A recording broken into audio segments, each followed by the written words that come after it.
Tarte aux pommes, compote ou pomme crue, si vous consommez régulièrement ce fruit, vous avez sans doute déjà goûté une pomme française du groupe Inatis.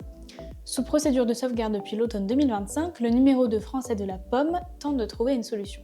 Venez, je vous explique.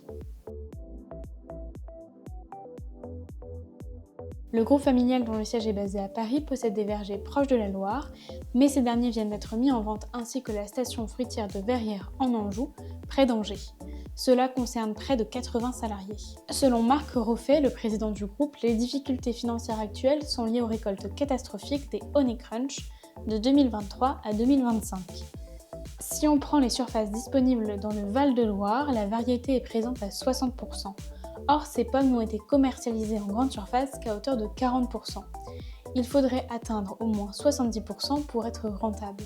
À ce faible rendement s'ajoute un investissement de 30 millions d'euros fait par le groupe en 2023 pour la construction de la station fruitière de Verrières en Anjou. Problème, ce nouvel outil a été pensé pour de futures récoltes équivalentes à celles de 2018 à 2021. Une récolte en baisse et des charges fixes trop élevées qui ont conduit les entités du Val-de-Loire et le groupe Inatis en procédure de sauvegarde. Désormais, les repreneurs ont jusqu'au 18 mars 2026 pour se manifester. En attendant, Inatis a engagé la conversion des vergers de pommes en kiwi jaune avec la licence Kikoka.